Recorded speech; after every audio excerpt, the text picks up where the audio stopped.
What's up, folks? Welcome back to the Whoop podcast. I'm your host, Will Ahmed, the founder and CEO of Whoop. We're on a mission to unlock human performance, and we got a great guest for that. This is Katrin Davíðsdóttir, one of the fittest women on the planet. Literally, she was the fittest woman on the planet in 2015, 2016, won the CrossFit Games. So I sit down with her to talk about her training, recovering from injury, what it takes to be the best, working with great mentors, and a lot more. That's the episode right now. What's up, Katrin? What's up? It's been a couple of years. I know. Welcome back to the Whoop podcast. Thank you. So in the last 10 years, it feels like functional fitness in general has exploded. Yeah, very much. You've been in this space forever, or for as long as anyone. Almost. Talk about kind of getting into it. Yeah. So I was a gymnast growing up, and I loved gymnastics, and I actually loved, I think, the dedication of it and how much we had to train. I trained 6 days a week for 4 hours since I was 10 years old, and I loved that, and I loved the conditioning part of it. And when I was 16, I just realized I didn't want to do gymnastics anymore, and there was something missing, and I needed to do something else. So I tried out track. I loved the build-up phase because it was like so much conditioning. There were so many like hard run interval sessions, which were awesome, but I never really found my thing that I wanted to compete in. And so when it came to competition season, it felt like you were just constantly in a deload week waiting to compete, and I didn't love the competing part of it.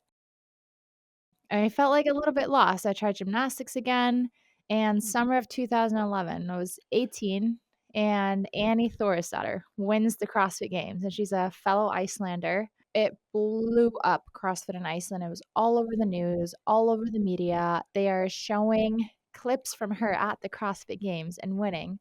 And my mom and my grandma were kind of looking at it, and they're like, why don't you try that? It looks like you could be good at that. And in my memory, I feel like I called boot camp, which was the gym that she trained at in Iceland, the very next day and went and tried it. And that's how I got into CrossFit. So when I say as long as anybody, I feel like I've been in it for so long.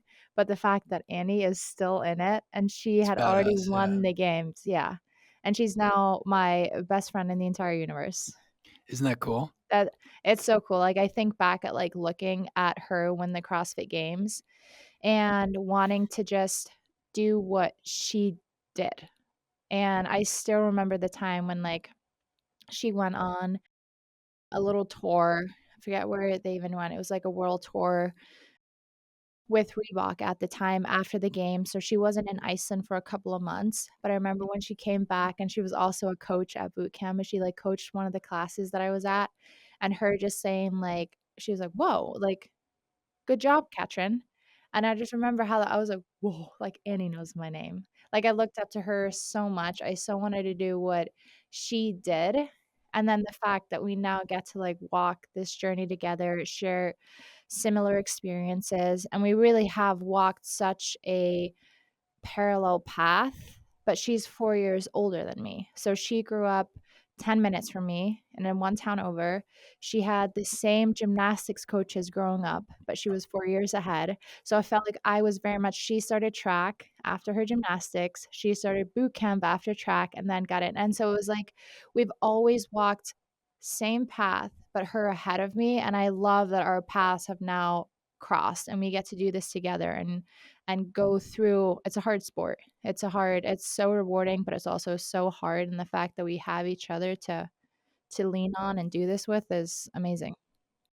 And she's been something of, obviously you're best friends now, but she was something of a mentor to you in the beginning, right? Very much. Very much. What makes a good mentor?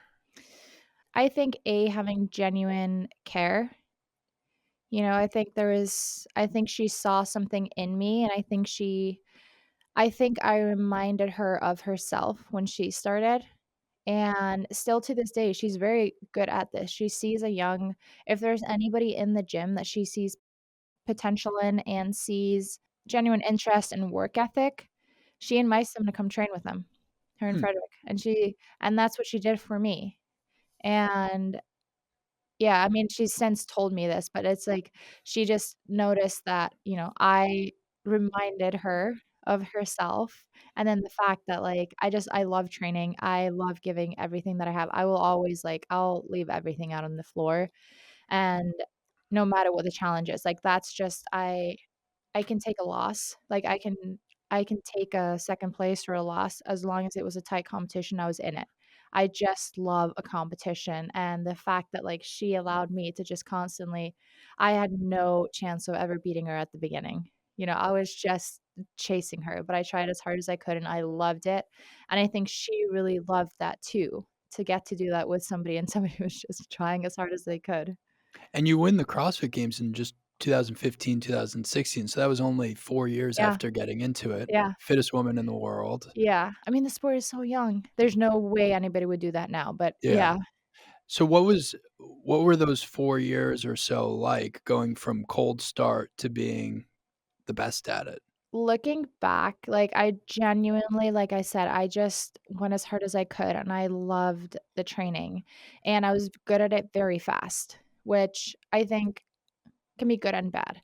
But I went in and there were I was 2 weeks in, and everybody writes their, like, scores up on the board, and I remember literally I was 2 weeks in, and there was the team from our gym that had gone to the CrossFit Games, and, like, the girls on the team had written down their scores, and I beat every one of them. And I just remember being like I came home and I'm like, "Mom, like, I wanna go to regionals," which is the qualification stage for the games. I Yeah. remember her being like, "Okay." It was around New Year is when I remember it, which was probably, like, 4 months into my CrossFit. I remember deciding that I was gonna go to the CrossFit Games, and I borrowed this it was, like, this yellow a rubber bracelet. It was actually my cousin's, and I remember asking him, I was like, "Hey, can I have this?" And he was like, "Yeah, go ahead." And I put it on my wrist, and that was my reminder that I was gonna go to the CrossFit Games. And every single training session was just I would see it. I was holding a plank. I'd be doing running intervals. Like, it was my constant reminder that I was going to go to the CrossFit Games. And I made it to the CrossFit Games.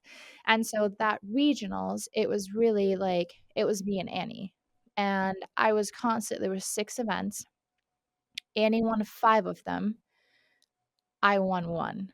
And so I beat Annie in an event, and the others, I was, like, 2nd or 3rd. Like, I was so much in the competition, and I, like, live for being in that competition. Like, I'm so alive. Like, that's my favorite spot to be. And I think I got a bit of a false confidence from that regionals because then getting to the games, it was a whole other beast. Like I had coaches at the gym assist me. I'd never been to the games, and then I get to the games and it's all these girls that I've just been watching on YouTube, and I thought that I was, like, in the competition, but I was in Europe. I wasn't at the CrossFit Games, and it was very I felt very small and very defeated at the games, and I got cut on the last day, and I remember sitting in the stands and just feeling embarrassed and like, "This is not where I want to be," like and it was the top 10 girls, and I remember really wanting to be, like, a top 10 girl. And then the year after, just a very similar like, I didn't really have a coach. I was a full-time student. I was a full-time coach at a CrossFit gym. I was just spread very thin, but I, like, made the games again and just a very similar story at the games. And then the year after, now I'm associating with being a games athlete, now I'm associating with, like, my this is my identity, and I actually failed to qualify. And I was 20 years old. I was definitely not, like, mature enough to, like, handle that well. I felt so embarrassed. I did not see that as being, now you look back and, like, it's part of sports, it's one weekend, like, you have off weekends, but it ended up being, like, the greatest thing that could have happened to me because I was like, "This is not gonna happen again." Like, if I want to go to the CrossFit Games and I apply myself, I'm going to make it, and it made me, like, take some or make some moves and make changes that I don't think I otherwise would have done. I think I would have been, like, satisfied with being a CrossFit Games athlete. And that summer, I just started training with Annie, and I think she always had a harder time training with other girls or training with somebody who she saw as a competitor, and I think this time around, she didn't see me as a competitor because I wasn't competing, and I showed up to push her. So, like, I got to do games training alongside the best in the world. Like, we had never trained, like, day to day all the time together. That Mhm. was our first summer doing that, and, like, the start of our best friend relationship.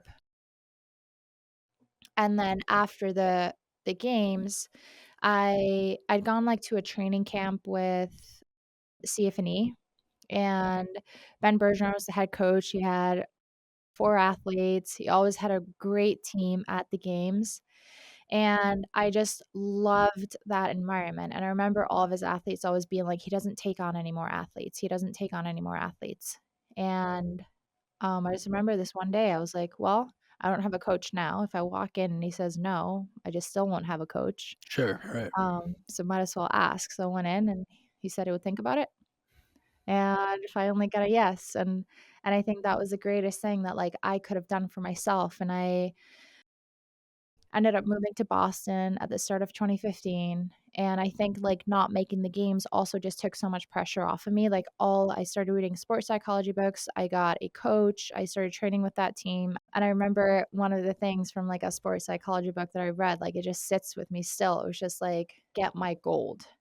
And it didn't mean get the gold, but it was my gold, so whatever that was, whatever that standard was, and I kinda got ingrained in me that just be the best me, and that was all I was trying to do. I wasn't trying to win the CrossFit Games. I was just try every time I said I went onto the floor, I just wanted to be the best me, whatever that looked like, and I just would give everything.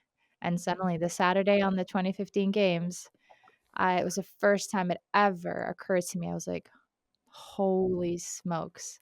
I was like, I'm in a position to win the CrossFit Games," And you did. and I did. And was your performance that day a lot better than you thought it could be? Was it exactly what you visualized and you just did it? So the CrossFit Games are over a 5-day period. So this year, we started on a Wednesday. We actually got the Thursday off, and then we competed Friday, Saturday, Sunday. And it was, like, extreme conditions that year. I think there was an event that we did at noon, and it was 105 degrees out in the field, and it was Murph, and we were wearing a weight vest, and we're out in the blazing sun, and a lot of competitors got either, like, really they got a heat stroke, there was a couple that had to pull out, people got thrown off by it a lot. And that's one of my strengths. I think physiologically I handle heat very well. So I think I was in, like, a good position to handle that, and then mentally, I kinda like when things are straightforward and they aren't inside of the box, and, like, throughout my career, those have always been when it's been something has been like we get thrown a curveball. For some reason, I get like a, "Hell yeah." Whereas I think it's sometimes even, like and you can hear it even on a bus when the athletes are like, "Oh, no, like, what we shouldn't be, like, starting this early, we didn't get any sleep," and this, like, it kind of, like, invigorates something in me of, like, "Good, I'm ready." Yeah, well, just having a good attitude all of a sudden puts you ahead of, like, Yeah, very 50% of much. the competition. Yeah, You said that when you first started, you were naturally good at CrossFit or it yeah. came naturally to you, and that could be good or bad. How can it be bad? I think it was bad for me in the way that I associated myself with being good with CrossFit, and so then I think I'm good at CrossFit, and I think, A, it can create a certain complacency. And then I think it can also create this, like, false confidence of, like, I think I'm good, and then suddenly the competition is just better. And so it's actually like I think it's always you need to be, like, teetering on a knife's edge. You need to always be a little scared, a little pushing, like, everybody at this level or your competitors, the ones that are competing to be I think there's people that love participating in the CrossFit Games, and then I think there's people that are there to win. And those that are there to win, they work really hard. They're really good. They also have a mental edge. They also have a great attitude. They're also working as hard as you are. And I think, like, thinking that, "Oh, like, I'm good at this." I think too much stress can also be bad, but it gives you just the right amount of stress that you're always pushing forward, that everything matters, that you need to make sure that every single detail, every single interval, I don't just go in and check off a box, like, this portion of my day matters. the 6th interval out of 10 rounds on my bike intervals, that one matters too. Like to never let up and to always be pushing. And I think realizing that everybody is good and having that fear and having that just a little bit of adrenaline, cortisol, something to propel me forward, I think is necessary. You mentioned that you've always had this like really strong work ethic. Do you think that's the number one criteria to get great at CrossFit or a similar type of fitness? I think for sure. I think without it, I don't know if it's the number one, but I can tell you that without it, you won't be great. What would be 100%. other potential characteristics? I think having a mindset of just, like, having a strong mind of just, like, knowing when things go wrong, when things get hard, how do you handle that?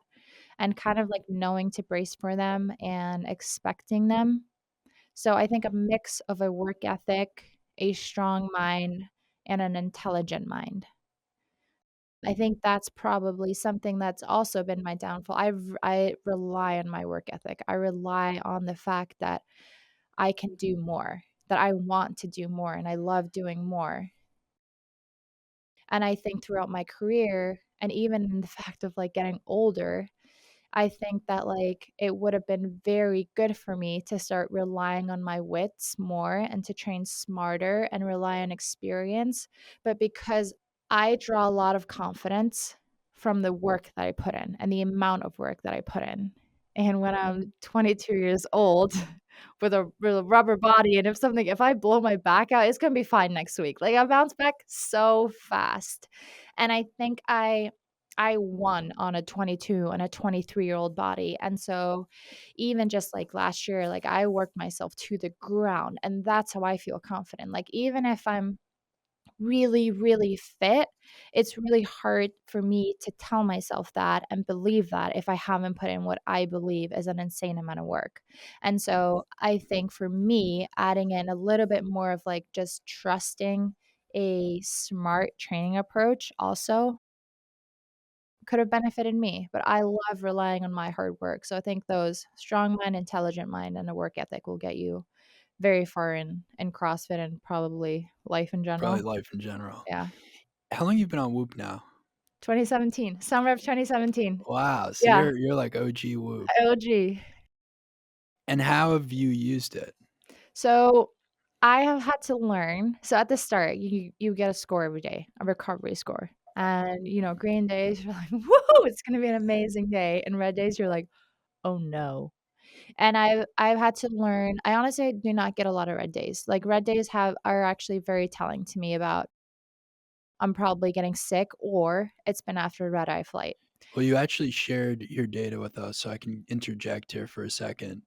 Your red days are only 1.2% of days. Yes, yes. So it is like a very Very unusual. they're very low, and so normally for me, they are a big teller. I know I'm gonna get them after a red-eye flight, and then normally it's been, I'm sick, and so but if I can disassociate from the one day and I've learned to see trends, and so if I'm not trending in a good direction, if I'm not trending, if my recovery doesn't start coming up after a certain amount of days, I need to start looking into something, and then the same time, I love just seeing my stats, and I get a little competitive with my strain. I wanna see 100% sleep score, and one of the best things about Whoop, and I started realizing this, was, like, I'm like, "Okay, I'm gonna be in bed by 10."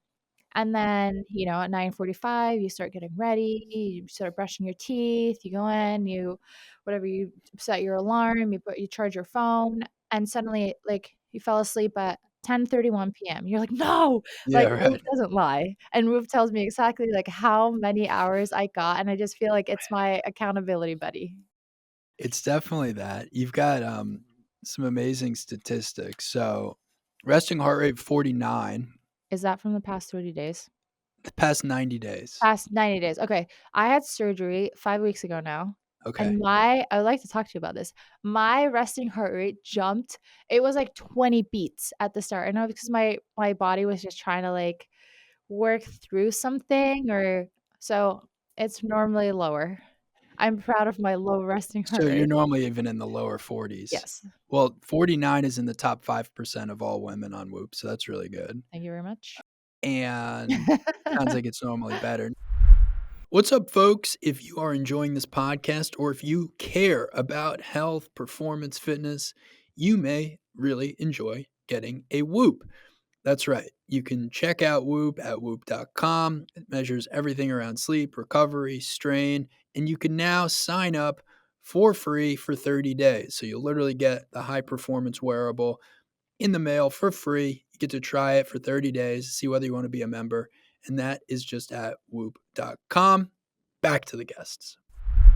You just had surgery, so explain what happened and how you're recovering from it. So, I got a herniated disc in 2019. So before that, I think if anything, like, my threat to my career has always been my back. Mm, I blow it out easily. I think I'm predispositioned. I have a sharp angle between my back and my sacrum. Like, I have a hyperextension and blow it out, and that recovered well. And 2020, 2nd place at the CrossFit Games. And last year, even, like, I know it was a 7th place finish at the games last year, but I am so proud of that. I am so proud of my approach to last year, the work that I put into last year, just finding my joy in competing again and finding fire in competing again. Like, there's so much that I'm so proud of, and I was so excited to build on it. Like, there were so many breakthroughs that I made last year. And when I started training this year, it just was off. I suddenly couldn't, like, extend backwards, which I'd never had pain with anymore, even, like, a Superman hold or butterfly chest to bar pull-ups, or, no, like, when you kick your feet back, and I am stubborn to a fault. If I set my mind to something and set my mind to competing, I think I will run through many walls for that, sure. and I think I pushed for a very long time, just trying to get through the seasons when I should have seen the signs, months ago. And also had not, like, had imaging on it or anything, so I don't think I didn't know what was going on. And when I finally do go and get an MRI and an X-ray, that disc is just pretty much gone. It had been bone on bone, there was extra bone growth, and there was arthritis, so L5-S1, which explains so much of just Wow. the pain that I'd been in, and even just sitting, standing, laying, like, it was all painful, and just my back couldn't move anymore, like, I couldn't rotate, it just didn't move. And so we tried to just get me through the season. We tried a cortisone shot. It was so terrible. I had such a that was, like, my final, like, "Okay, we'll do it. We'll try it." That should get me to right before semis, like, just to try and get through and qualify for the CrossFit Games, and it was just so bad for me, and it did nothing, and it made it worse, if anything, and just the cortisone in my system, like, holy smokes, I doubt I'll ever get one again. That was a tough week.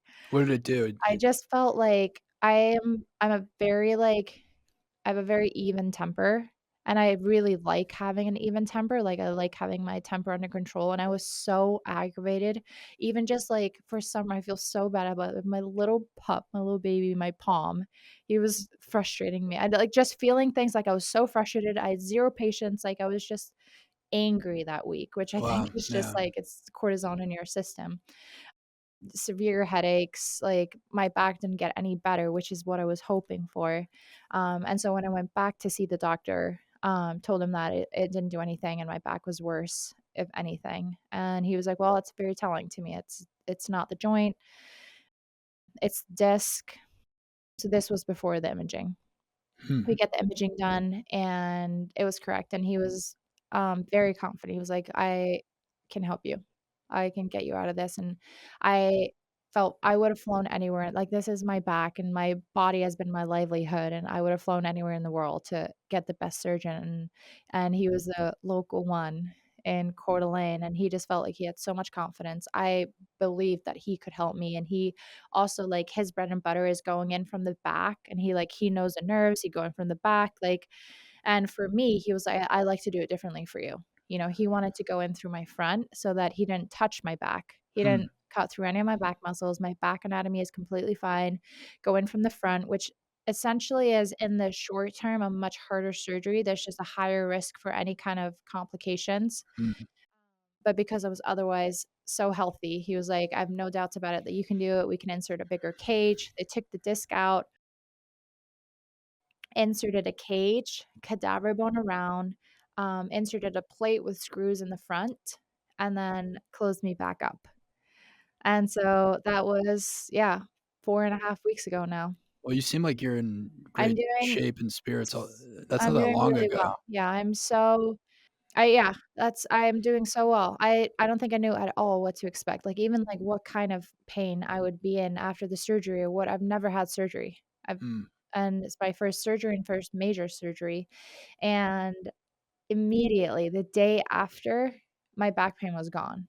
I lots of other pains from the surgery, but Sure. my back pain was gone. And even just trying to get through the season, I was doing therapy and I was trying anything. And one of them remembers being like, "Okay, close your eyes and imagine that you have no back pain." And I couldn't imagine it. I could not even imagine having no back pain, and it was so insane that, like, now I have no back pain. I was like the hunchback of Notre Dame because my abs hurt so much, my incision hurt so much, like, I don't know if you notice it, but I'm a little bit taller. Hmm. I got a little extra height in between my vertebrae, but that also stretched the nerves, and so I had a lot of nerve pain after a week, Wow. and so there are other things to recover from, but I would say at, like, the 2-week mark, I was feeling it was a world of a difference, and I felt much more normal. I could start biking again. I started doing just, like, very light bodybuilding. I'm so like, I overdo things, and so I was just, like, making sure that I did everything right. I was so nervous about anything going out of place or doing something wrong. But now I feel good. I'm not in any pain. I'm still very careful with training, but I have my abs back. They're working. I'm biking. I jogged last Sunday. And so feeling so just thankful that it went well because it's my spine. So even though I had a lot of pain and I wasn't able to train, now it crossed my mind of like, what if something happens in surgery? And it's so I felt like there was also a risk of that. But it's good. I'm out of pain. I'm not training, but I'm exercising again, and it feels so good. And your Whoop data after the recovery, it sounds like it was like pretty out of whack. Oh, yeah, it was so out of whack. So my heart rate variability I was also on very strong pain meds Yeah, for that'll do it. 2 weeks, and so I think that puts a lot of things out of whack. I was so happy when I was, like, completely off of them. But my heart rate variability plummeted. Yeah. My resting heart rate skyrocketed, and then So if you were normally in the 40s, did it get as high as I th 60 or I saw 63. wow. Yeah, that's the one that I Which is remember. probably the highest it's ever been, Yeah, short of you being, it like, was really sick. I got worried. I so right after I've never had major surgery. Brooks, my boyfriend, hockey player, he had I didn't even countless surgeries, Yeah, things right. happen, he needs to be back on the ice, and so it was so funny because I panicked over a lot of things. I was like, "Oh, can you this is how I put my socks on. Can you make sure can you look that I didn't like I was worried that something had gone out of place or, Right. I was like, "My resting heart rate is, like, so high. Do you think this is this?" And he's always like, "It's okay. Like, it's okay. Like, you're gonna be okay."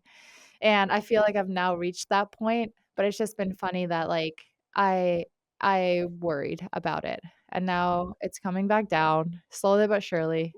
I mean, as someone who has spent her whole career focused on recovering Yeah. fast, what are some of the tools you've used to recover from surgery? Trying to hydrate well, trying to sleep well, trying to eat well, and then right now, I feel like I'm starting to train again. And so at the start, like, even a walk was hard for me. Like, I was able to walk from day 1, but, like, everything hurt so much and it was slow. And so I wasn't able to get in any exercising, and I've exercised since I was like 10. Did that affect your mood? Yes, very much. It was hard for me. Because Yeah. if you're used to that endorphin release Oh my every gosh. day and And you just don't that's do who it for I a few am. days, Yeah, I just, yeah, like, don't even know myself. I don't think I affect your identity a little bit. yes, and even, like, I don't even think I sweated for, like, 3 weeks, because then when I started biking, it was so slow, and then we've been in the process of building a sauna, which I'm Ooh, so excited. I nice. love sauning, and it's just ready, like, from last week, so that I would have added that in sooner, so now I've been doing, like, hot and cold, Will um you do cold plunging at all? so, yes, we haven't gotten a cold plunge yet, so that's the next thing that we're gonna get, but we have a lake, and it And it's hasn't warmed cold. up a lot, Yeah. so I just went in the sauna and then hopped in the lake, so it wasn't, like it was probably a little bit too warm for a cold tub, but it was still felt chilly at the time, and so basically it's been walks, it's been sleep. I think a lot about, like, any kind of recovery, even if I'm sick, I always think, like, eat the colors of the rainbow. Like, I just want, like, salads, I want green juices, I just want, like, variety in my food, and then just, like, socializing. I was really happy too when I felt, like, good enough that I could start, like, seeing my friends again, and then I got to go to Iceland, see my family, like, that was just good for my soul, and it Hmm. also just took my mind off of, like, I'm not training, I'm not moving, I'm unable to do this, and it just, like, gave me so many other things to just smile about. If someone's really down on their body post-surgery, like, were there any things that you found could pick you up? I mean, you'd normally do exercise, Yeah, and you couldn't do that, yeah. right? Like, what did you find any tools for yourself to kind of be a little bit more uplifted? Yeah, people. Be It was around p yeah, people? that was what I was, like, really excited, and I felt the biggest in the immediate, like, right after, it was my boyfriend and my 2 pups, and I would just try even, like, the first I would say for the first, like, 10 days, I even just would take the pups and I would just walk literally, I didn't even leave our property. I would, like, walk around the guest house, a couple of times, Yeah. but I would take them and I was outside. I think that's also a huge thing that maybe I hadn't realized, but just getting outside, getting some, like, sunlight on you, and I was so out of it for, like, the first week, which was hard, and then just, like, when I finally got to, like, ready to get visitors and, like, going to Iceland, I think that's where I realized, like, "Okay, my people lift me up." Was there anything you had to change about your sleep Oh my to god, sleep yes. effectively? Oh, yeah. So, at the start, they cut through my abs, so I had 0 I couldn't contract at all, like, Oof, nothing. They didn't work, and if I tried to make them work, it was so bad, and that must so have been so unfamiliar for you. yeah, and it was really uncomfortable because I stayed in the hospital for 1 night, and they have the beds that you can, like, lift all the way up, and so it made it really convenient for me to be able to then just, like, stand up, and I still remember when I lay down, I got into bed, Brooks helped me lay down, and I felt so claustrophobic and stuck because there was no way I was gonna be able to get out there. I was like, "Oh, I made a mistake." I was like, "I made a mistake," and I just, like, lay there on my back, and I remember waking up in the night, and I'm like, tapping on Brooks, and I'm like, "Mom, like, I need help. I'm like, I need help." And I wasn't allowed to rotate my back, so it was too scary to and I don't even think I could at the time, but I was too scared to try and, like, rotate, to, like, push myself up, and when Brooks pulled me up, I was just so scared I would move anything out of place, and so for the next 5 days, I slept on our couch. It has, like we have one of those couches that can, like, lay back and lay so it still was not lay totally laid back. It was not great sleeping at all, but it at least gave me a place to sleep where I felt like I can get out, like, stand up by myself again. Some of the things you track in the Whoop journal, and I'm curious how these things affect you. So, sound machine? Yep. So, I never used the sound machine. That was something that Brooks has always used, and I thought it was kinda, uncomfortable at the start.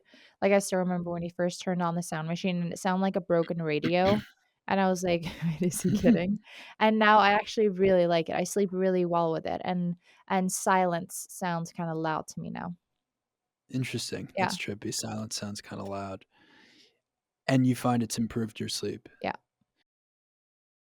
Chiropractor? That is something that I don't do daily, so I do that on rest days. Thursdays was my, like, chiropractor day, and I like logging anything that I see if I see a difference See or if it not. helps. Yeah. Yeah. I honestly think that probably lowers my recovery. I don't know if you can see it there, but Yeah. it's good for my body and long term, but normally the day after it's a little lower. Late meal. I really don't like eating late. I feel You like know, I it's sleep worse. fascinating. It's the second worst thing for me Right? behind alcohol. Yes, I believe that. I just don't sleep well. It's Yeah, unbelievable how badly it affects my yeah, recovery. Air travel, terrible for me. Always, especially if it's overnight. that's one I've actually learned to optimize Really? around. Yeah, How? I drink a lot of water.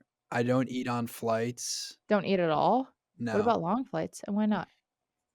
I find that eating on flights makes you kinda lethargic, and I feel like your body isn't digesting well. Yeah. I also learned from a flight attendant that they never eat on flights because it makes them, like, ineffective at their jobs, Oh, which I thought really? was kind of an Yeah. interesting insight. You're the second person that I've heard say they don't eat on flights for travel, and to me I travel to the Middle East fairly often now, like, maybe every quarter or 2, and that's often, like, a 14-hour direct flight, and I won't eat anything. hmm, I'll And have to then you try get that. there, drink a lot of water, go to Yeah. bed. Sauna? Love asana. That's one of my favorite recovery tools. I don't know what that does for me, but even just mentally, it's one of my favorite things. That's my time, Yeah, hot cold for me has become, like, an amazing ritual. right? I've gotten really into to both and probably do, like, some form of a hot cold routine 5 times a week now. Yeah. How do you do it? Like, So I'll do probably 8 to 10 minutes of, a steam room or a sauna, and then I'll go 3 to 5 minutes in a cold plunge. yeah, And the cold plunge will be, something in the neighborhood of 40 to 44 degrees. yeah. And I like to end in the cold plunge with my head Yes. under. Oh, I haven't been doing that, but I do Yeah, like to end in the cold. It just feels yeah. so much better, and I feel like it almost gives you Oh, totally. so I've never been high, but that's what I imagine it feeling like. The when you've been super hot, you get into super cold, and as soon as I get out of the cold, I started this when I was in Iceland, so sometimes the air temperature would be so cold, but you kind of feel warm. You have this like 3 to 5 minute window where you just like feel so warm and amazing even though you're sitting outside. And I just love that feeling. It's a great like meditative state for me. Yeah, I think I do it as much for the mental benefits as the Yeah, physical, like, I'm sure. like a challenge. Yeah, Yeah. and there's the endorphin rush afterwards that you get from coming out of the cold, and then there's also just the element of doing something really hard Yeah. to start your day. Yeah. Like this morning I worked out with my trainer, and then I did the hot, and then I did the freezing cold, and then you submerge your head, and then And you you take a don't freezing wanna cold do it, but you do it shower. anyway. And then Yeah, kinda everything after that, the rest of the days felt kinda easy comparatively. Just go beat yourself up. If you kick your own ass, no one else is going to. exactly. What can we expect for you in the coming months? So, right now, I'm just focused on recovery, and I feel like it's been hard to get, like, accurate answers out of anybody, and I guess because it's everybody is so different, about what like, when I can start training, when I can start lifting, and the thing that, like, I think is kinda for certain, they say it's gonna take 6 months for the bones to, like, fuse, which would be a successful surgery, like, I Sure. want them to fuse, and so now I'm just trying to do my best to, like, get everything activated again, take care of my body, get it into a good spot, like and in the meantime, really trying to, like, enjoy life, I It's a don't good want attitude. yeah, I this time is gonna pass anyway, I'm going through this anyway, like, I might as well take advantage of things that I never have time to do, like, I never get to travel, like, everything revolves around my season and training, and even if like, a good example was, like, going to Iceland, like, I have family there, my best friend's there, and it's my favorite thing in the world, but, like, I'm always stressed about training because 'cause I'm like, "I need to get training in." Like, if I don't get training in, I don't have time to do the other things, not the other way around for me. Mm. And then, like so I'm always, like, getting up super early so that I can manage to get in my first session, and then I have a planned lunch with somebody, and then get in my second session, and then see somebody for coffee, and then we do family dinners, and I love it, but it's also hard. And going to Iceland now, I got to just spend time with everybody, and it was really fun, and valuable. And now so I got to go to Iceland. I'm getting to be here. And so, I mean, I lived in Boston for 8 years, and so I have a really good community and friend group here, which I was excited to visit. I was excited to come see you here. I was Of excited to see course. Noble. And so that is something that I never would do. It's July and the CrossFit Games are in August. Like, this is lockdown mode. Hmm. I barely take phone calls this time of year. Right. And so we're gonna do a little bit of travel. We have my whole family coming in August. We're gonna do some traveling. I'm gonna go to Indonesia, Oh, in cool. October. Yeah, so I'm That'll getting be to do different. I'm really excited. I'm gonna go with Brooks and his World Playground community and get to just go experience some things that I've never gotten to do before. So also just seeing I think this time could, and if I even look at myself like 8 years ago, this would have been a much harder time regardless. Like, I think I would have been much more in my head and much more beating myself up for things that I'm not able to do. And instead, I feel like I can now, I also see it as an opportunity of things that I can do. Well, it's been great getting to catch up with you, Thank Katrin, you. and I'm thrilled to hear the surgery went so well. And it seems like you got a unique moment of time ahead of you Very that you get to much. enjoy Yeah. Thanks for having me on, and so good to see you again. anytime. Thank you to Katrin for coming on the Whoop podcast. A reminder, please subscribe to the Whoop podcast if you enjoyed what you heard.